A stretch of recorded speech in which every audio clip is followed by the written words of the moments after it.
नमस्ते दोस्तों, वाईफाई श्री राम में आपका स्वागत है। देखिए, आज हमारा टॉपिक है संविधान संशोधन, यानी संविधान में संशोधन, कॉन्स्टिट्यूटिव अमेंडमेंट। संविधान में संशोधन किस रूप से किया जाता है और किस किस नियमों से तहत किया जाता है, क्या संविधान में संशोधन करने की क्या आवश्यकता पड़ी। अंत में इन सारी बातों को देखते हुए संविधान में संशोधन किया जा रहा है तो उसका महत्व क्या है उसके बारे में हम देखेंगे। तो आइए संविधान में संशोधन, सबसे पहले तो अपन देखते हैं परिचय कि संविधान में संशोधन चीज क्या है। देखिए, सामान्य शब्दों में अपन ये कह सकते हैं संविधान में जो बात लिखी उन बातों में कुछ बदलाव करना या उन बातों में कुछ जोड़ना। अगर पीछे के समय में कुछ कमियां रह गई तो उस कमियों को सुधारना, अगर कुछ ज्यादा बातें शामिल कर दी हो तो उनको घटाना भी संविधान में नियम है, तो उसे हम कहते हैं संविधान में संशोधन। अब देखिए परिचय, सबसे पहले अपने को देखना है कि भारत के संविधान में संविधान संशोधन का उल्लेख कहां है, तो कौन से भाग में है, भाग 20 में संविधान संशोधन का उल्लेख है। फिर अपने को देखना है इसका अनुच्छेद कौन सा है, छोटे एग्जाम में पूछ लिया जा सकता है। अनुच्छेद 368 में, कितने में, अनुच्छेद 368। अब देखना है कि संविधान संशोधन का नियम कहां से लिया गया, तो यह नियम लिया गया दक्षिण अफ्रीका से। कब से लिया गया, दक्षिण अफ्रीका से लिया गया। अब देखिए संविधान के किस भाग में है, भाग 20 में संविधान संशोधन का उल्लेख। अगर अनुच्छेद पूछे तो अनुच्छेद 368 में संविधान संशोधन का उल्लेख है और ये लिए कहां से गए, दक्षिण अफ्रीका से। अब देखिए बात यह आती है कि 24वां संविधान संशोधन, कितना संविधान संशोधन, 24वां संविधान संशोधन 1971 के दौरान राष्ट्रपति संविधान संशोधन विधेयक पर हस्ताक्षर करने हेतु बाध्य है। आया समझ में कि 24वां संविधान संशोधन 1971 कहता है कि संविधान संशोधन का कोई भी विधेयक लाया जाएगा तो राष्ट्रपति उस संविधान संशोधन का जो विधेयक लाया गया उस पर हस्ताक्षर करने हेतु बाध्य है। अब देखिए कि संविधान संशोधन की प्रक्रिया कैसे है। प्रक्रिया इस तरह से है कि संविधान संशोधन का जो प्रस्ताव है वो दोनों सदनों में लाया जा सकता है। किस में लाया जा सकता है, दोनों सदनों में लाया जा सकता है। जो संविधान संशोधन का प्रस्ताव है वो दोनों सदनों में लाया जा सकता है। जैसे लोकसभा है तो लोकसभा में लाया जा सकता है, राज्यसभा में है तो राज्यसभा में भी लाया जा सकता है। आया समझ में। तो दोनों सदनों में जो संविधान संशोधन का वो प्रस्ताव है वो लाया जा सकता है। एक बार दोबारा देख लेते हैं परिचय में क्या है, संविधान के किस भाग में इसका उल्लेख है, तो भाग 20, अनुच्छेद 368। अब देखिए नियम, यह प्रावधान लिया कहां से गया, अफ्रीका से। 24वां संविधान संशोधन 1971 के दौरान संविधान संशोधन पर राष्ट्रपति हस्ताक्षर करने हेतु बाध्य है। अब हमारे एग्जाम में हम छोटे लेवल से देखते हैं, बहुत ही भ्रमित और गलत चीजें देखते हैं हम। अनुच्छेद 368 में कितनी बार संविधान, क्वेश्चन ये पूछा जा सकता है कि अनुच्छेद 368 में अब तक कितनी बार संविधान संशोधन, तो अमूमन हम सीधा उत्तर देते हैं एक बार। लेकिन दोस्तों अनुच्छेद 368 में अब तक 3 बार संविधान संशोधन हो चुका है। कितनी बार संविधान संशोधन हो चुका है, 3 बार। पहली बार हुआ 7वां संविधान संशोधन 1956, दूसरा हुआ 24वां संविधान संशोधन और तीसरा हुआ 42वां संविधान संशोधन। अगर हम बात करें कि संविधान में अनुच्छेद 368 उसमें अब तक कितनी बार संविधान संशोधन हो चुका है, तो 3 बार हो चुका है। पहले बार 7वां संविधान संशोधन 1956, दूसरा 24वां संविधान संशोधन 1970 के दशक के बाद, यानी 70 के बाद, और 42वां संविधान संशोधन 1976। अब देखिए हम अमूमन सिर्फ एक ही देखते हैं कि 42वां संविधान संशोधन। तो जी दोस्तों, अनुच्छेद 368 के तहत हमारे संविधान में अब तक 3 बार संविधान संशोधन हो चुके हैं। तो हम आगे देखते हैं कि संविधान संशोधन किस रूप से होता है, कौन कौन से वाद इसके बारे में क्या क्या कहते हैं। तो संविधान संशोधन के प्रमुख वाद, इसके बारे में भी हम देखेंगे। लेकिन इससे पहले हम देख सकते हैं कि संविधान में संशोधन के प्रकार, संविधान में संशोधन के प्रकार, संविधान में संशोधन के प्रकार,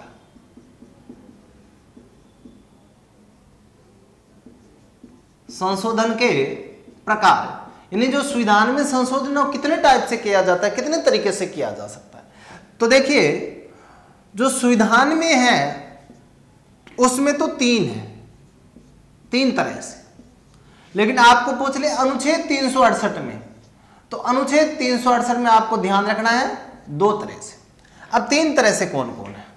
पहला तो है संसद के साधारण बहुमत से। क्या है जी? संसद के साधारण बहुमत से। दूसरा, संसद के विशेष बहुमत से, विशेष बहुमत से। और तीसरा है संसद के विशेष बहुमत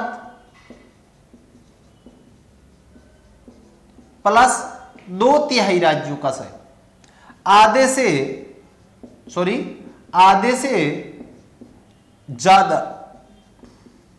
से ज्यादा राज्यों की सहमति। यानी जो संविधान है उसमें तो कितने तरीके से किए जाते हैं? 3 तरह से। कौन कौन से? पहला संसद के साधारण बहुमत से, दूसरा संसद के विशेष बहुमत से, और तीसरा संसद के विशेष बहुमत प्लस आधे से अधिक राज्यों की सहमति। जबकि अनुच्छेद 368 में कहा जाए तो 2 तरीके से हैं। इसमें जी 2 तरीके से कौन कौन से? ये देखिए, जो संसद के साधारण बहुमत से हैं वो तो अनुच्छेद 368 से बाहर है, लेकिन अनुच्छेद 368 के अंतर्गत के है तो संसद के विशेष बहुमत, दूसरा संसद के विशेष बहुमत प्लस आधे से अधिक राज्यों की सहमति। ये 2 प्रकार तो है अनुच्छेद 368 के तहत, जबकि मूल संविधान में कितने तरीके से? 3 तरीके से। अब हमारे क्वेश्चन आता है कि संविधान में संशोधन करने का अधिकार किसके पास होता है? तो संविधान में संशोधन करने का अधिकार होता है वो भारत की संसद के पास होता है। किसके पास होता है? भारत की संसद के पास होता है। अब हम देखेंगे साधारण बहुमत से कौन कौन से संशोधन किए जाते हैं, विशेष बहुमत से कौन कौन से संशोधन किए जाते हैं, संसद के विशेष बहुमत प्लस आधे से अधिक राज्यों से कौन कौन से संशोधन किए जाते हैं, उसके बारे में भी पढ़ेंगे। तो हम सबसे पहले शुरुआत करते हैं संसद के साधारण बहुमत से। यानी संसद के साधारण बहुमत से कौन कौन से साधारण बहुमत से संशोधन। अब याद रखना है कि संशोधन करने की जो शक्ति है वो किसके पास है? भारत की संसद के पास है। तो साधारण बहुमत से कौन कौन से संशोधन होते हैं? तो देखिए, पहले तो आपको इजी से याद रखना है। पहले को याद रखना, प्रथम अनुसूची। कौन सी? प्रथम अनुसूची, 5वीं अनुसूची, 6ठी अनुसूची और 8वीं अनुसूची। यानी पहली अनुसूची, 5वीं अनुसूची, 6ठी अनुसूची और 8वीं अनुसूची। इन अनुसूचियों में जो बात लिखी गई है उन अनुसूचियों का संविधान में संशोधन करना पड़ेगा। यानी उन अनुसूचियों से संबंधित जो नियम है उनका संशोधन करना पड़ेगा। तो 5वीं अनुसूची, पहली अनुसूची, 6ठी अनुसूची और 8वीं अनुसूची। अब देखिए, दूसरे नंबर पे आपको आएगा नए राज्यों का निर्माण। क्या आएगा? नए राज्यों का निर्माण। दूसरा, राज्यों की भौगोलिक सीमा में परिवर्तन। राज्यों की भौगोलिक सीमा में परिवर्तन। राज्यों की भौगोलिक सीमा में परिवर्तन। चौथा, नामों में परिवर्तन। किसके नामों में परिवर्तन? राज्यों के नामों में परिवर्तन। नागरिकता संबंधित बदलाव, नागरिकता संबंधित बदलाव, नागरिकता संबंधी बदलाव। तो देखिए दोस्तों, साधारण बहुमत से क्या क्या किया जाता है? प्रथम अनुसूची, पांचवी अनुसूची, छठी अनुसूची और आठवीं अनुसूची में जो विषय उनसे संबंधित बातें, नए राज्यों का निर्माण, राज्यों की भौगोलिक सीमा में परिवर्तन, किसी भाग को जोड़ना, किसी भाग से निकालना, राज्यों के नाम में परिवर्तन, नागरिकता संबंधित बदलाव, ये सारी की सारी चीजें होती है वो संसद के साधारण बहुमत से होती है। और ये साधारण बहुमत की प्रक्रिया है वो 368 से बाहर है, क्योंकि संविधान में तो 3 तरीके से हैं, लेकिन अनुच्छेद 368 में 2 तरीके से ही है। तो पहला अपना हुआ संसद के साधारण बहुमत से। इसके बाद अपन दूसरा लेंगे, अपना दूसरा आएगा विशेष बहुमत से। क्या? विशेष बहुमत से। विशेष बहुमत से संशोधन, विशेष बहुमत से संशोधन। अब देखिए, विशेष बहुमत से अपने को संशोधन की बातें करनी है, तो विशेष बहुमत में संशोधन से संबंधित बातें करेंगे तो सबसे पहले इसमें आपको 2 ही चीजें बेसिकली याद रखनी है। एक तो आपको याद रखना है मूल अधिकार। क्या याद रखना है? मूल अधिकार। और दूसरा आपको याद रखना है नीति निर्देशक तत्व है। क्या याद रखना है? नीति निर्देशक तत्व है। 2 चीजें हैं, वो क्या है? विशेष बहुमत से क्या क्या? मूल अधिकार और नीति निर्देशक तत्व है। इसका तीसरा स्टेप आएगा, उसमें अपन कहेंगे विशेष बहुमत। क्या कहेंगे? विशेष बहुमत प्लस आधे से ज्यादा राज्यों की सहमति। क्या आ जाएगा? विशेष बहुमत प्लस आधे से अधिक राज्यों की सहमति। अब देखिए, इसमें इजी से आपको याद रखना है। सबसे पहले आपको याद रखना अनुच्छेद 368 में ही बदलाव, यानी जो अनुच्छेद 368 है उसी में क्या करना? बदलाव करना। नंबर 2 आपको याद रखना है संघ की कार्यपालिका। इंपॉर्टेंट है साहब, संघ की कार्यपालिका। नंबर 3 आपको याद रखना है राज्य की कार्यपालिका या राज्यों की कार्यपालिका। क्या याद रखना है? राज्यों की कार्यपालिका। नंबर 4 पे आपको याद रखना है राष्ट्रपति का निर्वाचन, उसकी रीत यानी उसकी पद्धति। ये आया समझ में? नंबर 5 आपको रहना है न्यायपालिका से संबंधित। ये 5-6 मूलतः चीजें हैं जिनका बदलाव अनुच्छेद 368 के तहत किया जाता है। क्या क्या? अनुच्छेद 368 में बदलाव, जो अनुच्छेद 368 है उसी में बदलाव करना, उसी की प्रवृत्ति में बदलाव करना।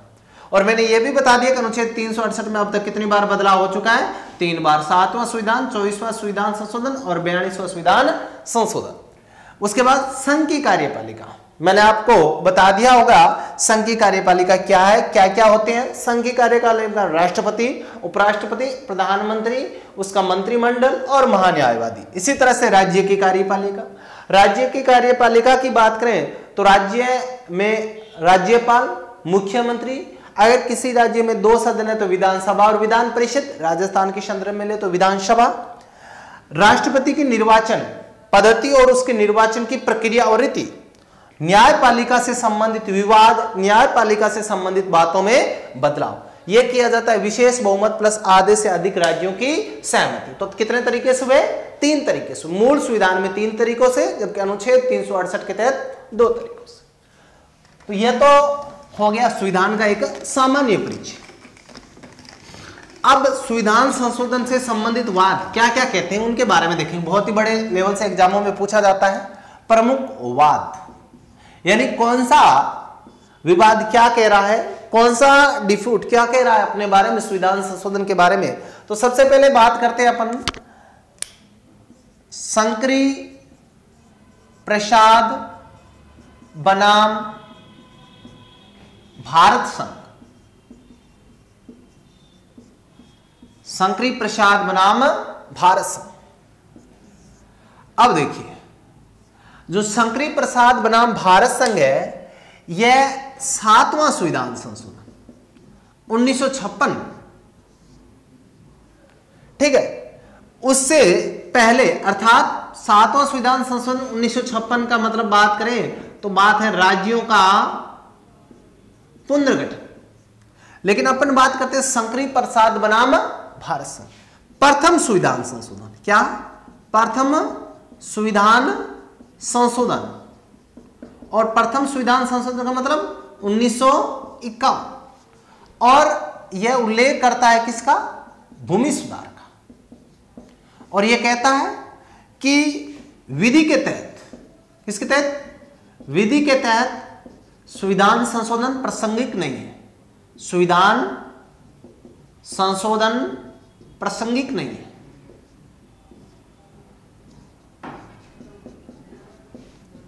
प्रासंगिक नहीं है किसके तहत? विधि के तहत, यानी कानून के तहत संविधान संशोधन है वो प्रासंगिक नहीं। तो देखिए क्या कह रहा है कि विधि के तहत संविधान संशोधन प्रासंगिक नहीं है, कानून के तहत है वो संविधान संशोधन पूरी तरह से प्रासंगिक नहीं है। उसके बाद दूसरा वाद आता है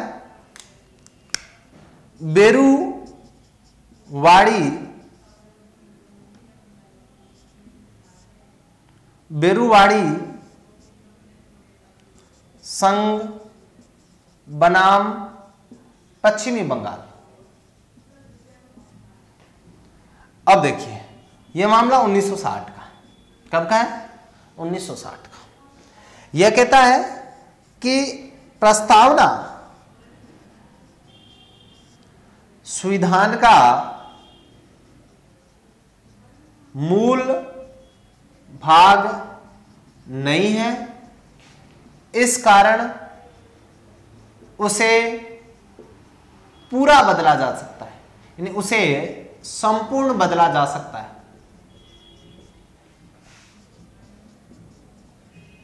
क्या कह रहा है कि जो संविधान की प्रस्तावना है वो संविधान का क्या नहीं है? मूल भाग नहीं है। प्रस्तावना जानते हो आप, तो प्रस्तावना संविधान का मूल भाग नहीं है, इस कारण इसे संपूर्ण बदला जा सकता है। यह बात कह रहा है बेरुवाड़ी संघ वर्सेज पश्चिमी बंगाल।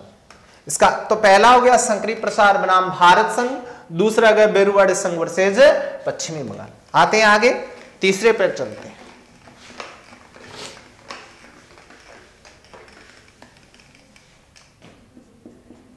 तीसरा आता है सज्जन सिंह बनाम राजस्थान संघ। सज्जन सिंह बनाम राजस्थान संघ। यह मामला 1965 का है।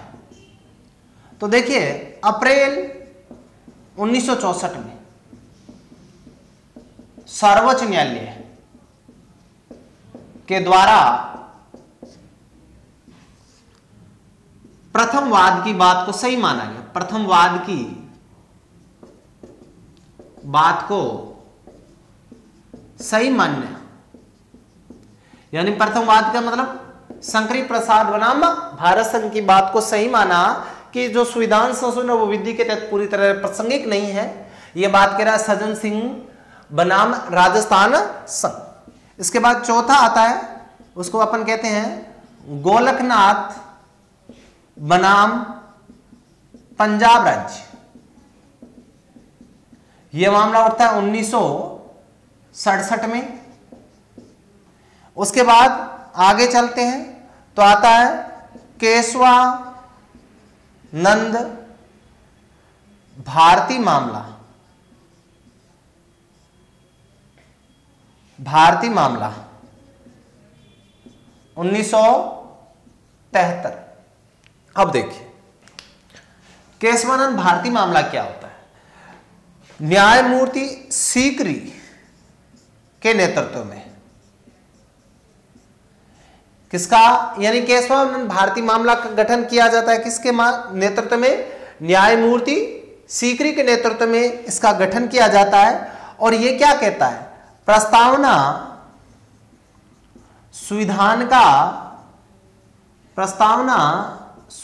का मूल भाग है, इस कारण उसे संपूर्ण न बदलकर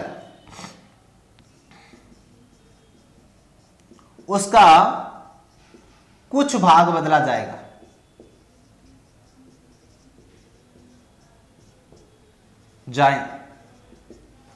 क्या कह रहा है कि केशवानंद भारती के संदर्भ में बहुत बार क्वेश्चन पूछा लिया जा सकता है। तो किसके नेतृत्व में गठन किया गया, सीकरी के मामले। इसमें टोटल 13 न्यायाधीश थे, उसका अनुपात यह रहा 7:6, यानी 7 तो इस बात के पक्ष में थे और 6 इस बात के विपक्ष में थे। 7 क्या थे, पक्ष में, और 6 क्या थे, विपक्ष। टोटल कितने थे, 13। नेतृत्व कौन कर रहा था, सीकरी। क्या कहता है, प्रस्तावना संविधान का मूल भाग है, इस कारण उसे संपूर्ण नहीं बदला जा सकता, उसके कुछ भाग को बदला जा सकता है। क्या किया जा सकता है, उसके कुछ भाग को बदला जा सकता है। अब इसी बात को ध्यान रखकर, यानी इसी बात का मतलब केशवानंद भारती मामले को ध्यान रखते हुए 42वां संविधान संशोधन 1976 के तहत, कितना, 42वां संविधान संशोधन 1976 के तहत प्रथम बार किसमें बदलाव हुआ, प्रस्तावना में बदलाव किया गया। प्रस्तावना में पहली बार बदलाव कब किया गया, 42वां संविधान संशोधन 1976 में प्रस्तावना में पहली बार बदलाव किया गया। किस मामले के तहत, केशवानंद भारती। लेकिन जो सर्वोच्च न्यायालय है वो इस मामले को असंवैधानिक बताता है। सर्वोच्च न्यायालय के द्वारा इसे असंवैधानिक बताया गया, इसे असंवैधानिक बताया गया है। किसको, प्रस्तावना में जो पहली बार बदलाव किया गया केशवानंद भारती मामले के तहत, वो सर्वोच्च न्यायालय के अनुसार क्या है, असंवैधानिक है। तो देखिए, सज्जन सिंह बनाम राजस्थान संघ 1963, गोलकनाथ बनाम पश्चिमी राज्य 1967, केशवानंद भारती बनाम केरल राज्य मामला 1973 का सीकरी के नेतृत्व में गठन किया जाता है। इसका डिसीजन आता है 7 पक्ष में और 6 विपक्ष में। और क्या कहता है, प्रस्तावना संविधान का मूल भाग है, उसे पूरा बदला नहीं जा सकता, बल्कि उसके कुछ भाग को बदला जा सकता है। ठीक है दोस्तों, इसके बाद अगला अपना नेक्स्ट वाद आएगा, वो आएगा मिनर्वा मिल्स वाद।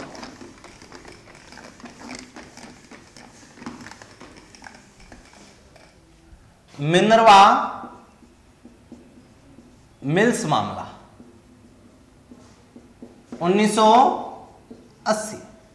ये किसकी बात की पुनरावृत्ति करता है, केशवानंद भारती मामले की, केशवानंद भारती मामले की। ठीक है, अर्थात प्रस्तावना संविधान का भाग है, उसे पूरा नहीं बदला जा सकता, बल्कि कुछ बदला जा सकता है। और उच्चतम न्यायालय है जो इसकी सर्वोच्च न्यायालय के द्वारा इसे भी असंवैधानिक माना गया। सर्वोच्च न्यायालय के द्वारा इसे भी असंवैधानिक माना गया। क्या माना गया, असंवैधानिक माना गया। तो देखिए, हमने कुछ वादों को पढ़ा, तो सबसे पहले वाद को हम एक दोबारा चर्चा करते हैं। तो सबसे पहला आता है शंकरी प्रसाद बनाम भारत संघ, दूसरा आता है सज्जन सिंह बनाम राजस्थान, तीसरा आता है गोलकनाथ वर्सेज पंजाब राज्य, चौथा आता है अपना केशवानंद भारती, पांचवा आता है अपना अभी आपके सामने है मिनर्वा मिल्स मामला। इसके अलावा बेरुवाड़ी संघ आता है। इसके अलावा शेष कुछ वाद और है जिनको हम पढ़ेंगे अगले वीडियो में। तो दोस्तों, आपने संविधान संशोधन के बारे में देखा, क्या है, किस रूप से काम करता है और प्रमुख वादों के देखा। तो आपको बहुत बहुत धन्यवाद और देखते रहिए वाईफाई श्री राम। जय श्री राम। लेकिन ये 2 इलेक्शन होना चाहिए। डेट पहला स्टेप है 1:30 बजे तक, दूसरा स्टेप 3 बजे तक, फिर 4:30-5 बजे तक, फिर रात की 11 बजे देखने के बाद चलो बाद में हो गया। वीणा पाणी की अनुकंपा से संकल्प करते हैं कि कठिन परिश्रम उत्कृष्ट लगन समन्वय व पूर्ण आत्मविश्वास के योग से हम अपना लक्ष्य प्राप्त कर रहे हैं तथा भविष्य में भी करते रहेंगे और जो कुछ करणीय है उसके लिए नहीं शब्द हमारे शब्दकोश में नहीं है। जय श्री राम। आंसर की जल्दी लगानी है।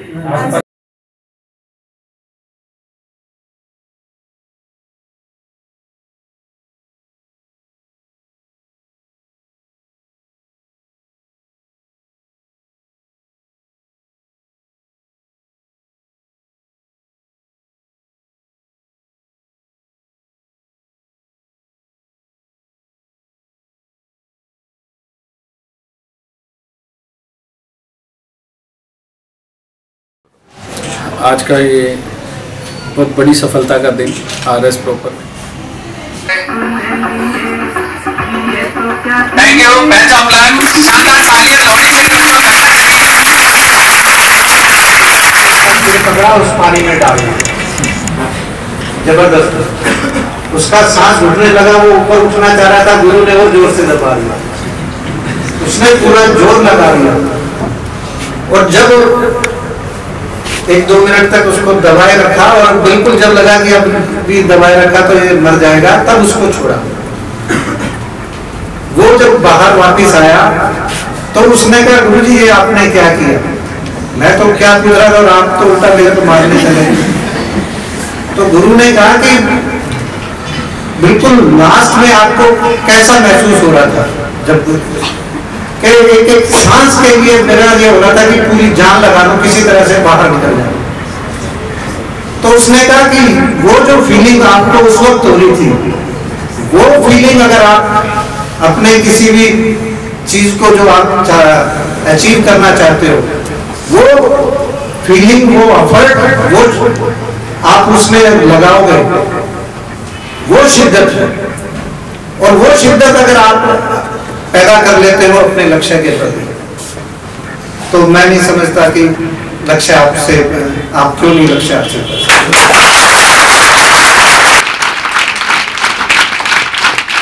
इसके बाद राजस्थान पत्रिका के जनरल हेड विनोद जी चौहान का भी ये विजय स्तंभ है, ये आप सबके भी आप पे मैं ले रहा हूँ, आपकी विजय के लिए।